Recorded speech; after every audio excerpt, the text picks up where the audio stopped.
আজকে দুপুরবেলা আমি 19শে এপ্রিল 2000 সালে যে গণহত্যা হয়েছিল সেখান থেকে লাইভে এসেছিলাম এবং সেই বিষয়বস্তুগুলো আপনাদের সঙ্গে তুলে ধরেছি। তো এক্ষণে আমার লাইভে আসার মূল উদ্দেশ্য হচ্ছে কাঞ্চনপুরবাসী যে 10 ডিসেম্বরে আক্রমণের পর যে গণ আন্দোলন তৈরি করেছিল, সেই গণ আন্দোলন তৈরি করার পর যে পরিস্থিতি গোটা কাঞ্চনপুরে সৃষ্টি হয়, সেই গোটা কাঞ্চনপুরের পরিস্থিতি এবং আজকের দিনে দাঁড়িয়ে যে কাঞ্চনপুরের পরিস্থিতি তার মূল্যায়নের প্রয়োজন এবং তা পর্যালোচনার প্রয়োজন। তাই আমি লাইভে এসেছি।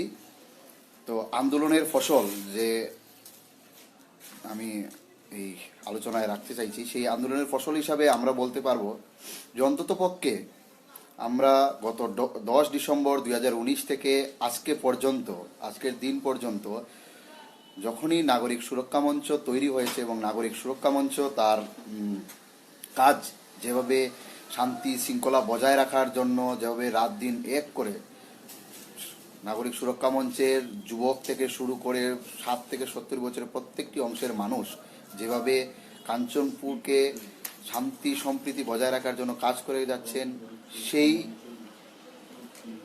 দৃশ্য এবং সেই অবস্থাগুলি দেখে বিভিন্ন রাজনৈতিক দলের শকুনদের পেটে ব্যথা শুরু হয়ে গেছে। আমাদের ঠিক আবার ওই ভয়াবহ পরিস্থিতি, যাদের ব্যর্থতার কারণে যাদেরকে আমরা ভোট দিয়ে আমরা জনপ্রতিনিধি বানিয়েছিলাম, যাদের কথায় আমরা ভোট দিয়েছিলাম, তাদের কথায় ভুলে সেই সকল লোকগুলি তাদের রাজনৈতিক কর্মকাণ্ড, অপসংস্কৃতি এবং মানুষের মধ্যে বিদ্বেষ সৃষ্টি গত 10 ডিসেম্বর থেকে যখন করতে পারেনি, ঠিক তখনই বাইরে থেকে ধর্মনগর থেকে গতকাল ওনারা নতুন একটা প্রয়োগ শুরু করেছেন। আপনারা অনেকেই দেখবেন যে আনন্দবাজারে যারা ক্ষতিগ্রস্ত হয়েছে তাদের নাকি ক্ষতিপূরণ দেওয়া হয়ে গেছে, এই নিয়ে একটা প্রপাগান্ডা ওনারা চালাচ্ছে। সমগ্র আপনারা সোশ্যাল মিডিয়া খুললেই দেখবেন যে তারা সেই প্রপাগান্ডা চালাচ্ছে এবং বলছে যে সবাইকে ক্ষতিপূরণ দেওয়া হয়ে গেছে। এবং মজার একটা বিষয় হলো, সেখানে আমি 2-3 জনের নাম দেখতে পেলাম। 93 পরিবার বাঙালিরা আক্রান্ত হয়েছে এবং ক্ষতিপূরণ পাচ্ছে রিয়াং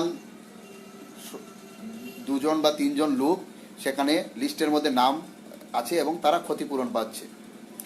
এবং বেছে বেছে তাদের নামের সঙ্গেই যে ক্ষতিপূরণের লিস্ট, তাদের নামের এগেইনস্টে যে ক্ষতিপূরণ, সেই ক্ষতিপূরণের অ্যামাউন্টকে বারবার তুলে ধরা হচ্ছে এবং আমদানিকৃত ধর্মনগর থেকে কিছু লোক, যারা এখানের স্থানীয় নেতৃত্বরা যখন ব্যর্থ, আমি যখন লাইভে এসেছি তখন অনেক রাজনৈতিক নেতৃত্বরাও দেখছে যে আমরা কি বলতে চাইছি বা আমি কি বলছি।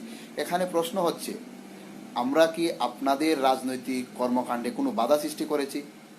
প্রশ্ন 1। দ্বিতীয় প্রশ্ন, 10 ডিসেম্বর আপনারা যদি সমাজসেবা করার, রাজনীতিতেও আপনারা সমাজসেবা করেন বলেন, তো যদি রাজনীতির মাধ্যমে আপনারা সমাজসেবাই করে থাকেন প্রকৃত অর্থে, 10 তারিখের পর থেকে আপনারা আনন্দবাজারে কত দিন গিয়েছেন, কত দিন ওনাদের সঙ্গে রাত কাটিয়েছেন, সেই 10 ডিসেম্বরে আপনারা ওনাদের পাশে দাঁড়িয়েছিলেন কি?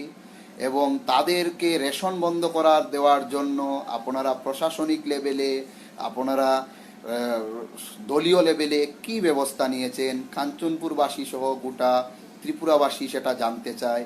একজন যুবক হিসাবে আমি আপনাদের কাছে জানতে চাই, কারণ আপনারা বলেন যে আমরা সাধারণ মানুষের মসিহা, আমরা অমুক কমিটির নেতা, অমুক বিভাগীয় কমিটির নেতা, অমুক তন্ডলের নেতা এবং অমুক এমডিসি হবার স্বপ্নের নেতা। তো আমি সেই নেতাবাবুদের বলতে চাই, আপনারা কি ওই দিন পাশে দাঁড়িয়েছিলেন? যদি দাঁড়িয়েছিলেন তো বলুন কোন কোন দিন দাঁড়িয়েছিলেন।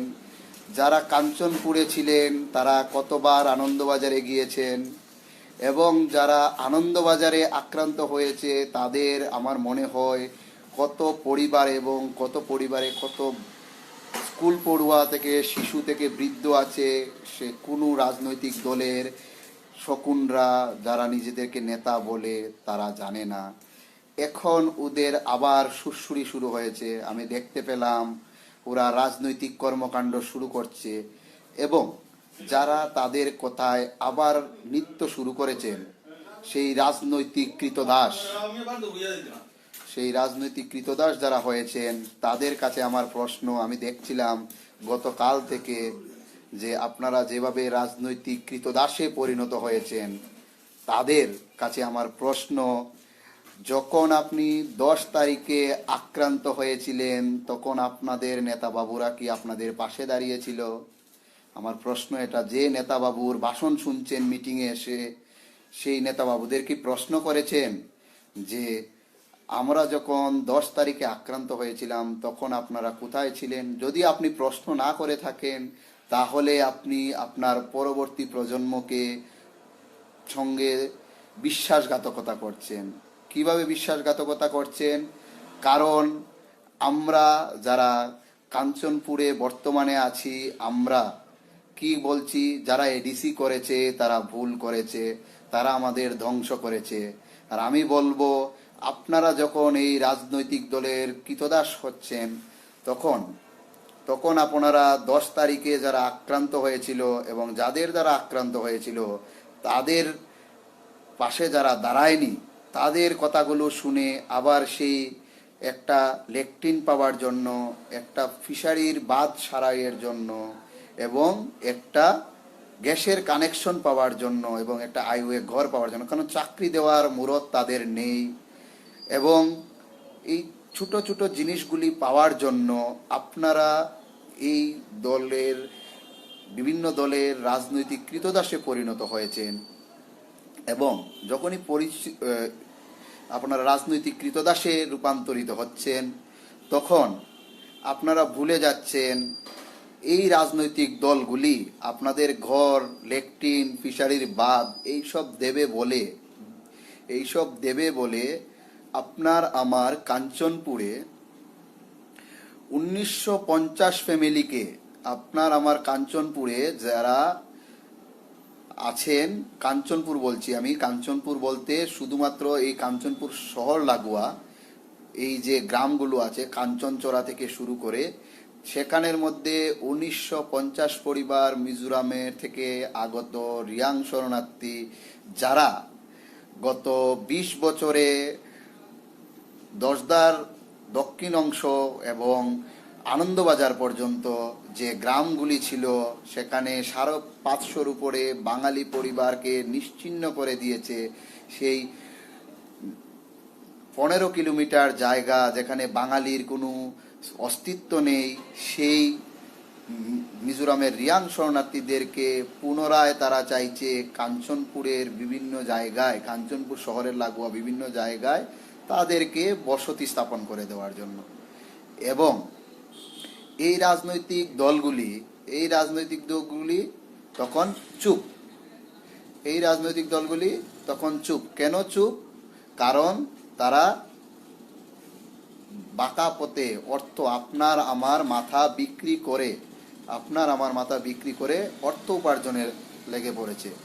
যেই সব রাজনৈতিক নেতাদের কথা আপনারা শুনছেন ঘন্টার পরে ঘন্টা মিটিংয়ে বসে, আমি আজকেও দেখতে পেলাম কিছু বাইরে থেকে রাজনৈতিক নেতাদের, যারা আমি তাদের রাজনৈতিক দালাল এবং শকুন বলি, কারণ ওরা যদি সত্যি সমাজসেবক হতো তাহলে 10 তারিখের পর থেকে ওরা রাস্তায় থাকতো, ওরা আক্রান্তদের পাশে থাকতো। ওরা তখন আসেনি।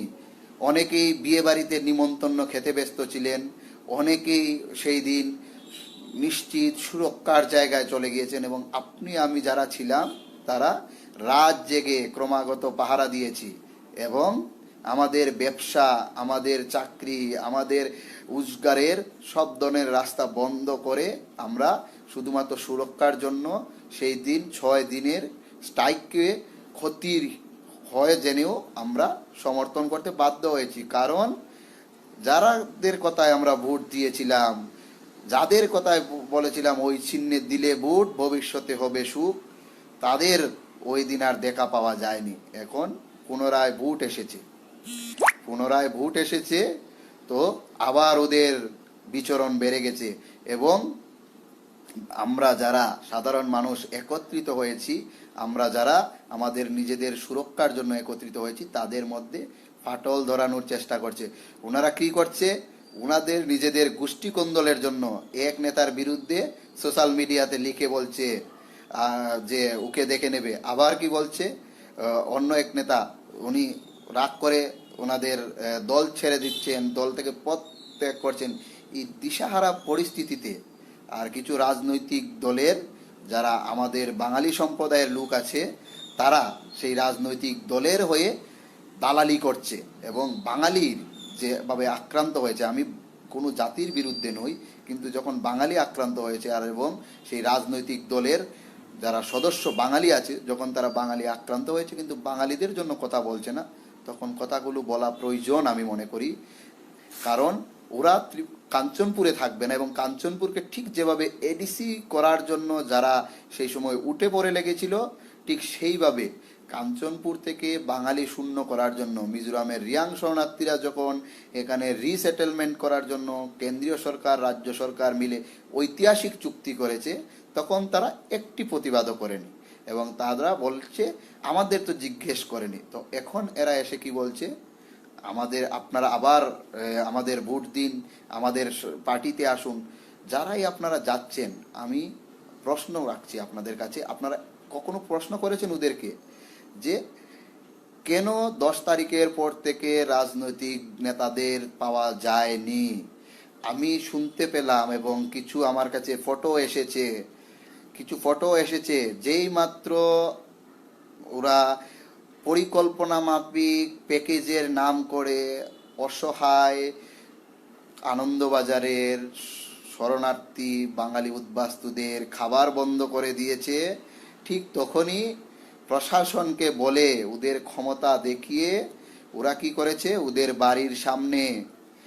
বাড়ির সামনে প্রশাসনের পুলিশরা এসে পাহারা দিচ্ছে। কেন বাপু? এই কাঞ্চনপুরে আপনারা রাজনীতি করছেন আর আপনাদেরকে পাহারা দিতে হচ্ছে। ওনাদের কাছে খবর এসেছে নাকি যারা আনন্দবাজারে উদ্বাস্তু হয়েছে, যাদের রেশন ওনারা রাজনীতি করার জন্য বন্ধ করে দিয়েছেন, কারণ ওনারা চক্রান্ত করে যাদের বাড়িতে পাহারা দিতে হচ্ছে পুলিশের, তারা কি করেছেন, চক্রান্ত করে ওদেরকে প্যাকেজের নাম করে ওদের ন্যূনতম যে রেশনটা সেটা বন্ধ করে দিয়েছিলেন, যার পরিণামস্বরূপ এখন ওনারা ওদের বাড়ির সামনে পুলিশ মোতায়েন করে, ক্ষমতায় বলে পুলিশ মোতায়েন করে পাহারা দিয়ে ওনারা থাকছেন। এবং তার জন্য আমি ধন্যবাদ জানাই এই এলাকার যুব সমাজ এবং যারা আক্রান্ত হয়েছেন এবং যারা আন্দোলন করছেন গণতান্ত্রিক পদ্ধতি তাদেরকে। আর কারণ আপনারা সেই শত্রুর বুক, সেই জাতির দালালদের বুক কাঁপিয়ে দিয়েছেন, সেই শত্রুর দালালদের, জাতির দালালদের বুক কাঁপিয়ে দিয়েছেন। এরা করবে আমাদের ভালো, যারা নিজের দলের মধ্যে বলতে পারে না যে আমাদেরকে যারা ভোট দিয়েছে তারা আক্রান্ত, তাদের জন্য কথা বলবো, এরা বলবে না। কারণ এরা সবকটা অযোগ্য এবং সমাজের নিকৃষ্ট। এদের রাজনীতি তো, এরা কোনো রাজনীতি দলের নেতা তো দূরের কথা, এরা কোনো শনি পূজার কমিটিতে থাকার যোগ্যতা নেই। এদের শনি পূজার কমিটিতে থাকার যোগ্যতা নেই, আমি এটা বলতে পারি।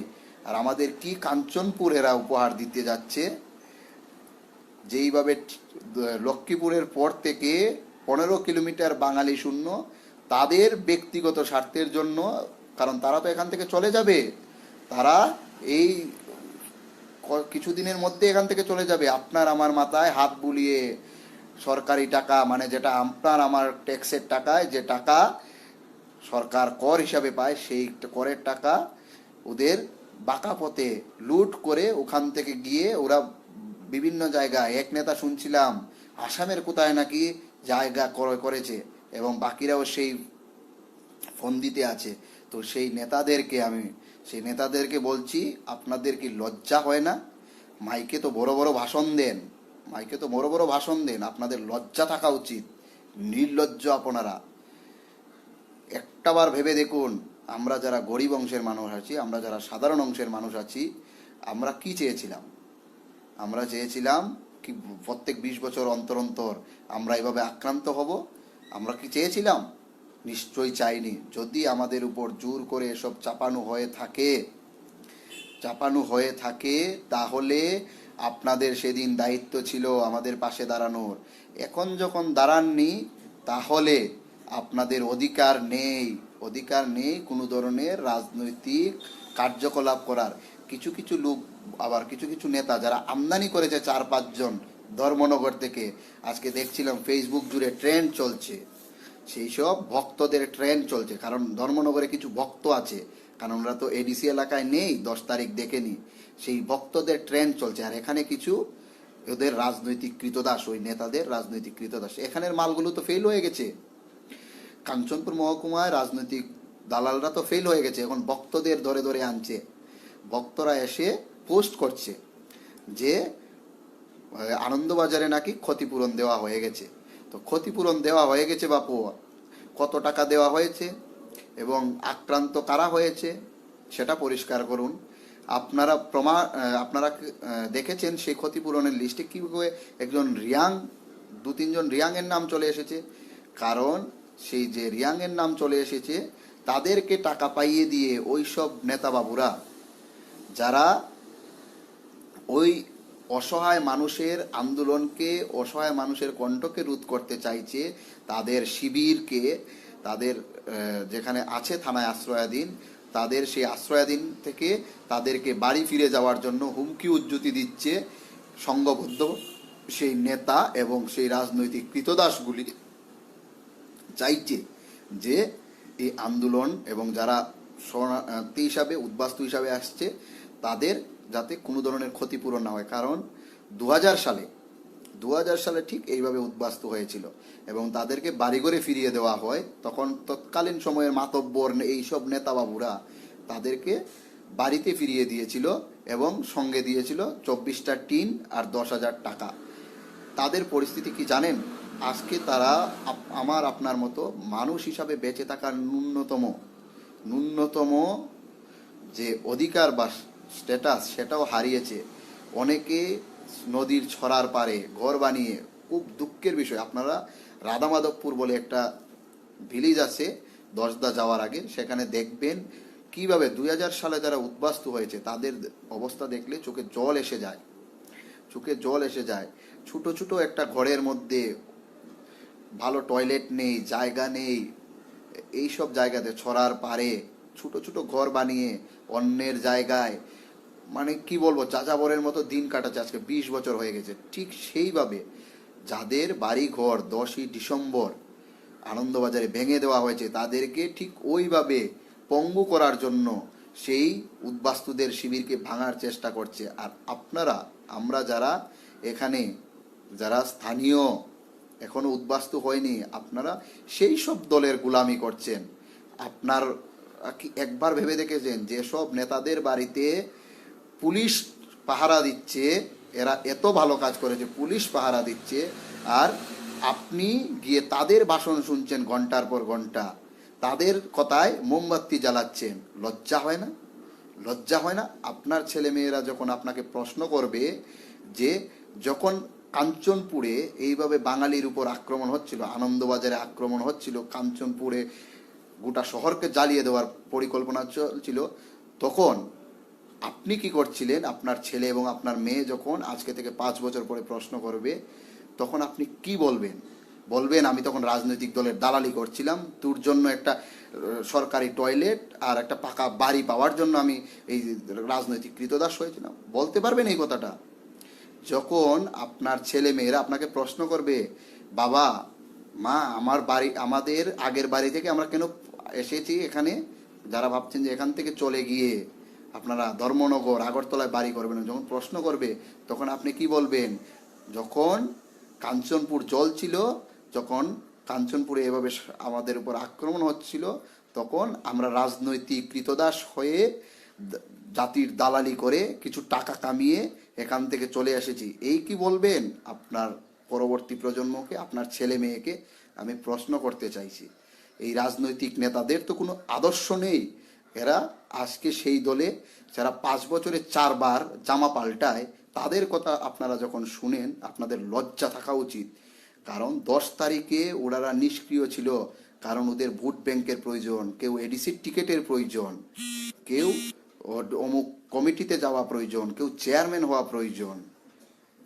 তাই বলছি, এইসব নেতাদেরকে তো কোনো আদর্শ বলতে কিছুই নেই, কিন্তু আপনার ছেলে মেয়ে যখন আপনাকে প্রশ্ন করবে, যখন কাঞ্চনপুর জল ছিল, কাঞ্চনপুরকে ধ্বংস করা হচ্ছিল, তখন আপনি কি করছিলেন? একজন বাবা হিসাবে, একজন মা হিসাবে আপনি তখন কি উত্তরটা দেবেন? সেই প্রশ্নটা আমি আজকে রাখছি। এবং যাদের বাড়িতে পুলিশ আছে, মনে রাখুন, এটা তো শুধুমাত্র ট্রেলার হয়েছে, পুলিশ দিয়ে পাহারা দিয়ে ঘুমোতে হচ্ছে। আগামী দিনে আরো অনেকের নেতার বাড়িতে পুলিশ পাহারা পড়বে, কারণ ওদেরকে এভাবেই মানুষ ছুঁড়ে ফেলে দিবে, জনবিচ্ছিন্ন হয়ে পড়বে।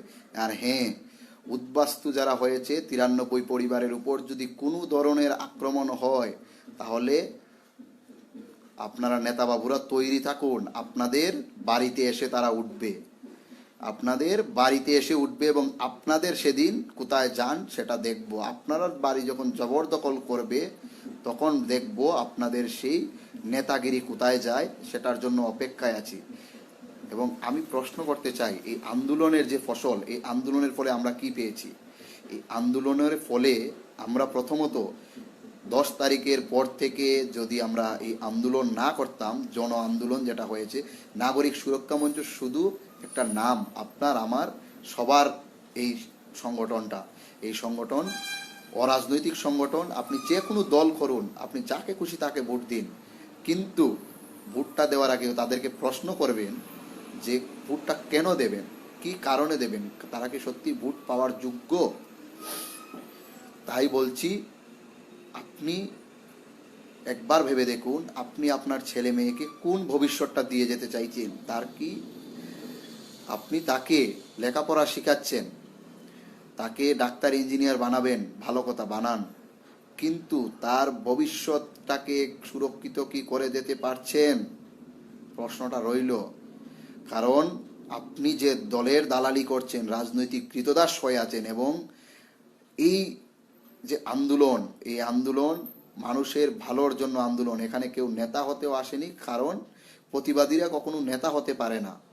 আমরা প্রত্যেকেরই কেউ না কেউ কোনো না কোনো রাজনৈতিক দলের সমর্থক বা দলের সঙ্গে জড়িত, কেউ সক্রিয় কর্মী। এখন একটা নতুন একটা গল্প, যারা ধর্মনগর থেকে এসে গতকাল থেকে ওনারা চার্জ নিয়েছেন, এখানের যখন যারা নেতারা ছিলেন তাদের যখন ব্যর্থতা সারা রাজ্যের সামনে ফুটে উঠেছে, তখন ওনারা মুখ লুকানোর জন্য ধর্মনগর থেকে হায়ার করে বিশ্বমানব, বিশ্ব হিন্দুদের নিয়ে আসছেন। ঠিক আছে, নিয়ে এসে ওনাদের কাছে চার্জ সমর্পণ করেছেন, বিভিন্ন গ্রুপে তাদেরকে অ্যাড করছেন, অ্যাড করে তাদেরকে চার্জ সমঝিয়ে এখন ভাবছেন যে আবার ওনারা এখন এসে আপনাদের বুঝাবেন নতুন চেহারা, মানে নূতন বোতলে পুরানো ওয়াইন ডুগিয়ে আপনাদেরকে আবার বোঝানো হবে, আবার বিষ ঢুকানো হবে। ওনারা এসে বুঝাচ্ছেন আপনাদেরকে, কাল থেকে শুরু হয়ে গেছে। এবং ওনারা এসে বলছেন, আমরা যদি এখন যদি এই আন্দোলন করি, এই আন্দোলনে যদি যাই, তাহলে নাকি অন্য একটা দল এসে সেই ক্ষমতাটা নিয়ে নেবে, সেই ফায়দাটা নিয়ে নেবে।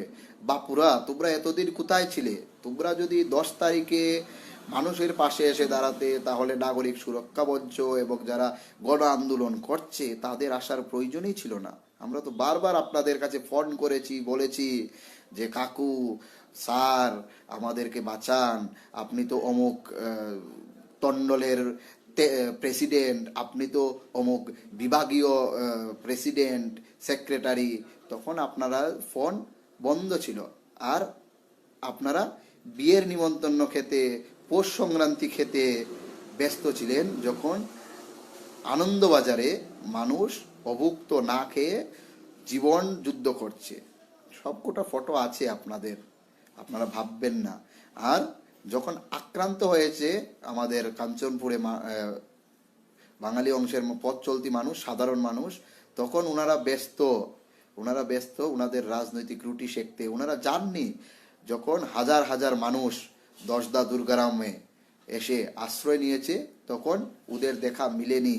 আনন্দবাজারে উদ্বাস্তু হয়ে সাতনালায় যখন মানুষ এসে কাতারে কাতারে এসেছে, সেই 6 দিন সেই রাজনৈতিক নেতাদের দেখা যায়নি, সেই রাজনৈতিক নেতারা আসেননি। একবার ভেবে দেখুন, যারা আপনাদের সেই দুর্দিনে আসেনি, এখন এসে বলছে আমরা এই আমাদের আন্দোলন, আমাদের সরকার তো দিচ্ছে। আর সরকার আপনার আমার কারোর নয়, সরকার প্রত্যেকটি মানুষের। আর এই যা কিছু দিচ্ছে না, সেটা সংঘবদ্ধ হয়ে আন্দোলন করার জন্য। এবং কি বলছে জানেন, যা দিয়েছে তা দিয়ে আপনাদের বাড়িতে পাঠিয়ে দেবে। সেই ধর্মনগর থেকে আসা 3-4 জন নেতাকে যারা আপনারা হায়ার করে এনেছেন, তাদের বলুন আপনারা এই 10 তারিখের পর থেকে কি কি করেছেন। লজ্জা হয় না আপনাদের? লজ্জা হয় না? লজ্জা থাকার প্রয়োজন ছিল আপনাদের। কারণ আপনারা সেই দিন যে মির্জাফরগিরি করেছেন, প্রত্যেকটি রাজনৈতিক দলের নেতাদেরকে আমি বলছি, আপনারা যে মির্জাফরগিরি করেছেন, সেই মির্জাফরগিরির জন্যই আজকে কাঞ্চনপুরের মানুষের এই অবস্থা। সাধারণ মানুষের, আপনার দলের কর্মী আক্রান্ত হচ্ছে, আর আপনি বাড়িতে বসে নিমন্ত্রণ খাচ্ছেন, বিয়ে বাড়িতে যাচ্ছেন। কবার গিয়েছেন আনন্দবাজারে? আনন্দবাজার কাঞ্চনপুর থেকে কত দূর? আর এখন বড় বড় কথা বলছেন। আনন্দবাজারটা কাঞ্চনপুর থেকে কত দূর? কত হেঁটে গেলেও তো 1 দিন লাগবে না। তখন আপনারা যাননি, কারণ ওইখানে গেলে আপনাদের রাজনৈতিক রুটি শেখা যাবে না, রাজনৈতিক দোকান বন্ধ হয়ে যাবে।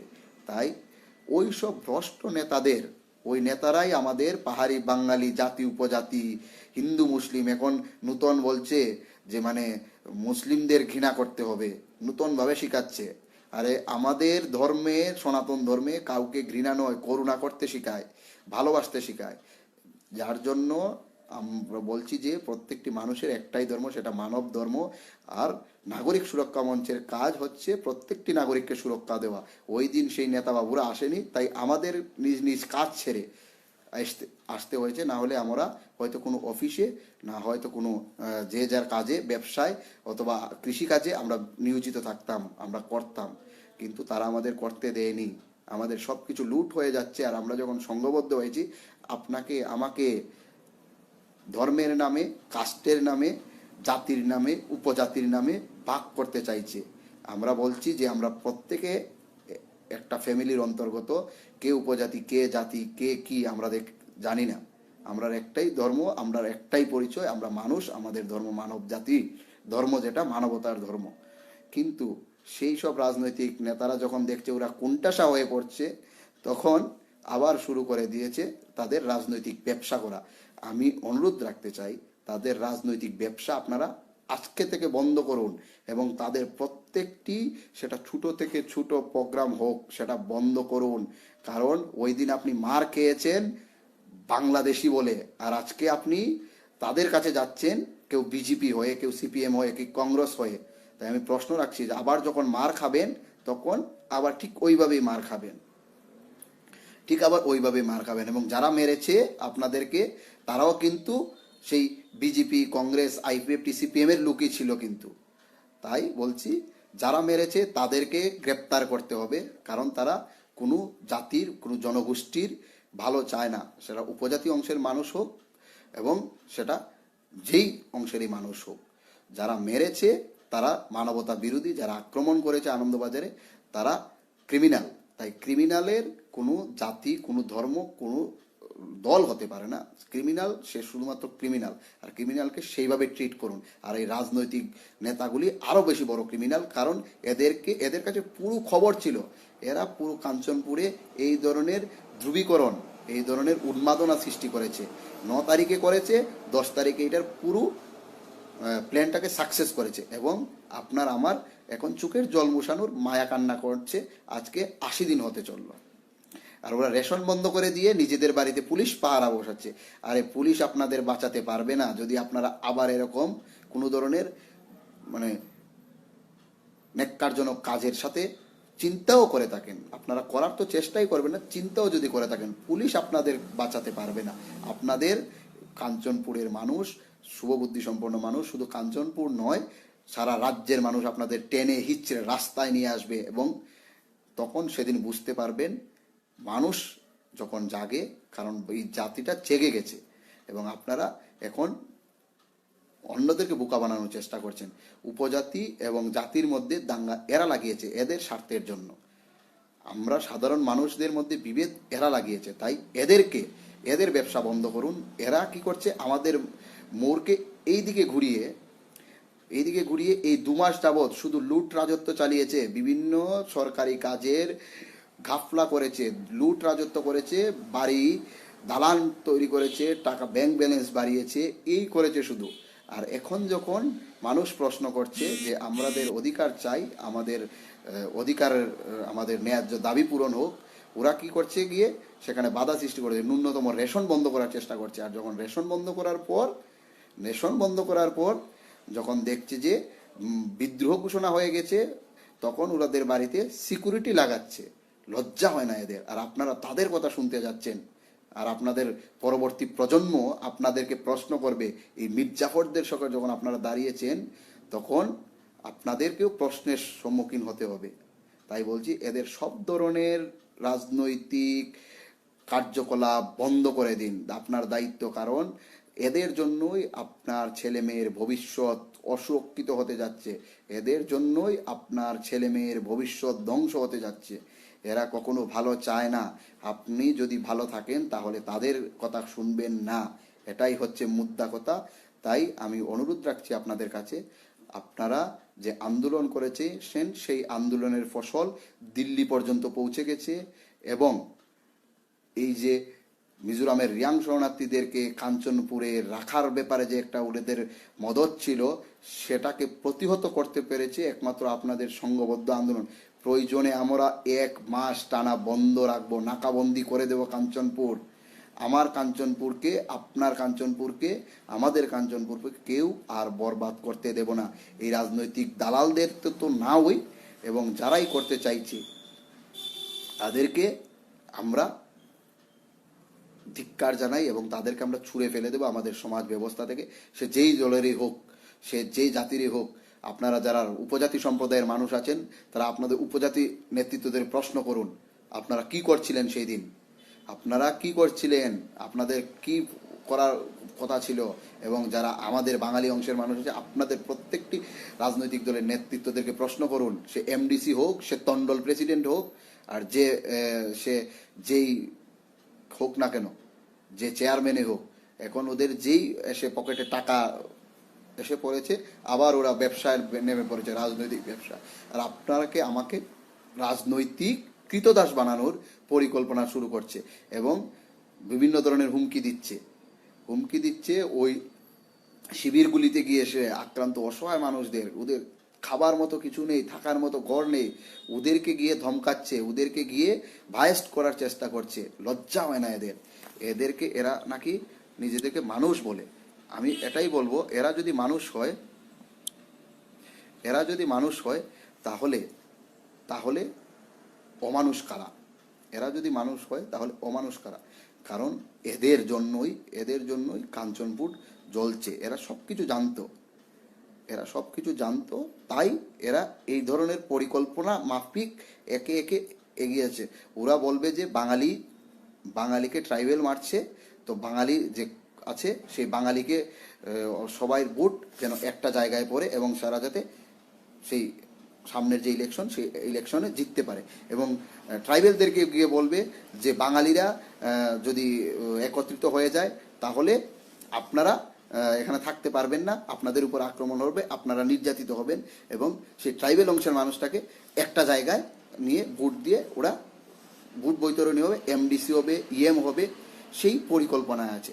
কিন্তু প্রশ্ন হচ্ছে এখানে এরা বারবার আমাদের এভাবে বোকা বানিয়ে 2000-এ, 2003-এ, 2008-এ এইভাবে বোকা বানিয়েছে। বোকা বানিয়ে আমাদের থেকে একের পর এক ভোট নিয়েছে এবং আমরা সম্প্রতি যাকে এমএলএ বানিয়েছি এবং যাকে এমপি বানিয়েছি তার একটা বক্তব্য নেই, একটা বক্তব্য নেই। একটা ভেবে দেখুন একবার এই কথাটা, তাদের একটা বক্তব্য নেই। আমরা কি বানের জলে ভেসে এসেছি?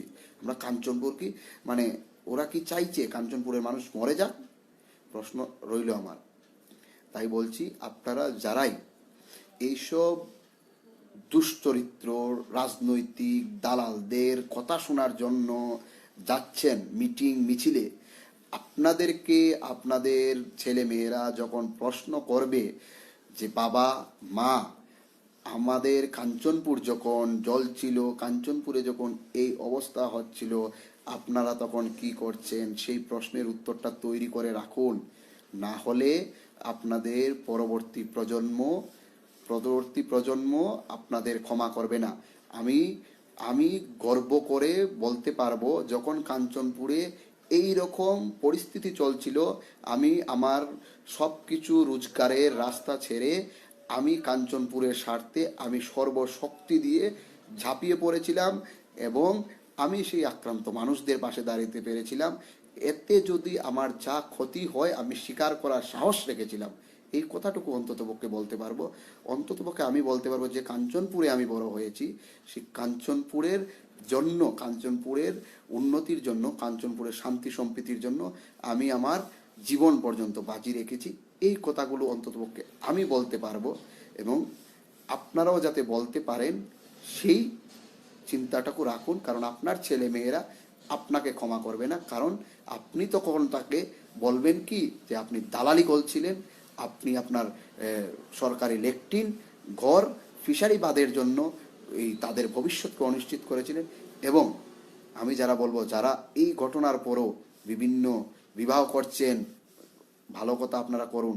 আপনি বলতে চাই, যে মেয়েকে বিয়ে করে কাঞ্চনপুরে নিয়ে আসছেন তার ভবিষ্যৎ তো আপনি একটা দুর্বিষহর মধ্যে নিয়ে আসছেন। কারণ আপনি আপনার এই আন্দোলনের সময় আপনি কি করছেন, রাজনৈতিক দলের দালালি করছেন এবং আপনি একটা অন্য একটা মানুষের জীবনকে বিপন্ন করছেন এবং তার পরবর্তী যে প্রজন্ম আসবে, যে ছেলে মেয়ে আসতে চলছে এই পৃথিবীতে কাঞ্চনপুরের মধ্যে, তাদের ভবিষ্যৎটাকেও আপনি শেষ করে দিতে যাচ্ছেন। যখনই এই 1950 পরিবার কাঞ্চনপুরের বিভিন্ন জায়গায়, শহর লাগোয়া জায়গায় রাখা হবে, সঙ্গে সঙ্গে তারা আইএলপি ডিমান্ড করতে যাচ্ছে, ইনার লাইন পারমিট ডিমান্ড। আর যখন ইনার লাইন পারমিট ডিমান্ড হবে, লাইসেন্সের মতন সেই ইনার লাইন পারমিটের কার্ড আপনাকে নিয়ে ঘুরতে হবে। একবার ভেবে দেখুন, আপনার ছেলে মেয়ে যখন স্কুলে কলেজে যাবে, বাজারে যাবে, অফিসে যাবে, আপনার কাছে লাইসেন্সের মতন ইনার লাইন পারমিট কার্ডটা থাকতে হবে।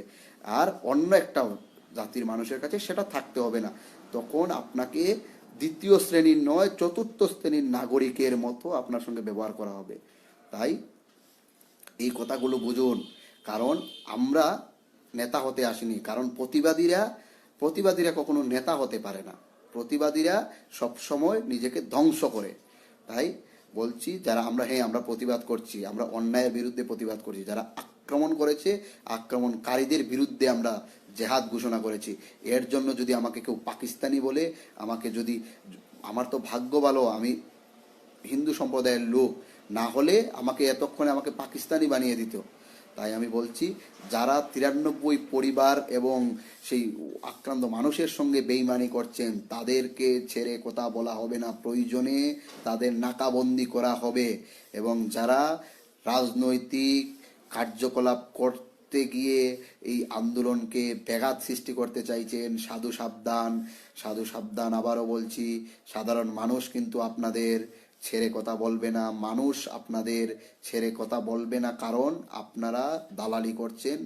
আমরা কারো কোনো রাজনৈতিক দলের বিরুদ্ধে নই, আমরা কোনো সংগঠনের বিরুদ্ধে নই, আমরা কোনো জাতি, কোনো উপজাতি কারোর বিরুদ্ধে নই। আমরা প্রত্যেককে সম্মান করি। যতটুকু তারা আমাদেরকে সম্মান করে, তারা যতটুকু আমাদেরকে ভালোবাসে, তারা যতটুকু আমাদেরকে নিয়ে চিন্তা করে, কারণ আমরা জানি আমরা প্রত্যেকেই আমরা একে অপরের উপরের পরিপূরক, আমরা একটা পরিবার। কিন্তু এই রাজনৈতিক দালালগুলিদের ব্যবসা আমরা বন্ধ করব, এটাও আমাদের চিরপ্রতিজ্ঞা, কারণ এদের জন্য এইসব হচ্ছে। তাই সবাইকে বলবো আপনারা সজাগ থাকুন, এবং যারা এই রাজনৈতিক দালালদের কথায় যাচ্ছেন আজ থেকে শপথ নিন, এদের কোনো কথা শোনার জন্য আপনারা যাবেন না। যদি যান তাহলে আপনাদের পরবর্তী প্রজন্ম আপনাদেরকে আমি যে প্রশ্নগুলো করলাম সেই প্রশ্নগুলো করবে, আর তখন আপনি নিজের চেহারা দেখানো, নিজের উত্তর দেওয়ার কিছু পাবেন না। তাই মির্জাফর না হয়ে কাঞ্চনপুরের যে মাটিতে বড় হয়েছেন সেই কাঞ্চনপুরের ভালোর জন্য এই আন্দোলনকে সমর্থন করে, মানুষের গণ আন্দোলনকে সমর্থন করে এই রাজনৈতিক দালালদেরকে বয়কট করুন। আপনি অনেক ভোট দেবেন, অনেক ভোট দিয়েছেন, অনেক সরকার গঠন করেছেন। একবার বলছি, আপনি বলুন যে আর কোনো রাজনৈতিক দলের কৃতদাস হব না, দেখবেন সবকটা রাজনৈতিক দলের নেতারা আপনার কথা বলবে, আপনার কথা বলতে ওরা বাধ্য হবে। কারণ যখনই আপনি ওই নেতাদের দালালি করা বাদ দেবেন, তখন ওই নেতাগুলো আপনার পায়ে এসে ধরবে, কারণ এদের ব্যবসায়ী এটা। আর তখন আপনি আমার সকলের কথা ওদেরকে কান ধরিয়ে মানাতে পারবেন। বুঝেছেন তো? আপনার কাছে শক্তি আছে, ওই নেতার কাছে কিছু নয়। Power come from people, power come from people, people make leader. So you have to think about this. তাই বলছি, যারা এই রাজনৈতিক দলের দালালি করছেন তারা এই দালালি বন্ধ করুন, কারণ আমরা জানি আপনারাও আমাদের পরিবারেরই অংশ। তো আপনাদের প্রতি ব্যক্তিগতভাবে কোনো রাগ নেই, কিন্তু আপনাদের যা করছেন, কাঞ্চনপুরকে ধ্বংস করার পরিকল্পনা করছেন, তার জন্য আমি আপনাদেরকে ধিক্কার জানাই, ঘৃণা জানাই। এবং আসুন সবাই মিলে একটা সুন্দর কাঞ্চনপুর গড়ি এবং আক্রান্ত মানুষের পাশে দাঁড়াই এবং এই রাজনৈতিক দালালদেরকে বয়কট করি। ধন্যবাদ, সবাই ভালো থাকবেন। এবং আন্দোলনের ফসল আমরা আরও পেতে যাচ্ছি। আপনারা হয়তো জেনেই গেছেন যে 7 দিন সময় দিয়েছে এবং আমাদের সঙ্গে আরও বিভিন্ন সংগঠন যুক্ত হচ্ছে। আমাদের এই আন্দোলন বিভিন্ন রাজ্যে আমাদের জন্য ডেপুটেশন দিচ্ছে। দিল্লিতে আমাদের জন্য রাজ্যের মুখ্যমন্ত্রীর কাছে দিল্লি থেকে ডেপুটেশন পাঠানো হয়েছে, এবং স্বরাষ্ট্রমন্ত্রী, প্রধানমন্ত্রী থেকে শুরু করে মহামান্য রাষ্ট্রপতির কাছে পর্যন্ত ডেপুটেশন পৌঁছেছে। এবং রাষ্ট্রীয় অধিবেশনে আমাদের এই কাঞ্চনপুরের জন্য 3টি দাবি প্রস্তাব আকারে গৃহীত হয়েছে। তাই বলছি, আমাদের আন্দোলন সারা ভারতবর্ষে ইতিহাস সৃষ্টি করতে যাচ্ছে, কারণ আগামী দিনে গোটা ত্রিপুরা আমাদের কাঞ্চনপুরের দিকে চেয়ে আছে।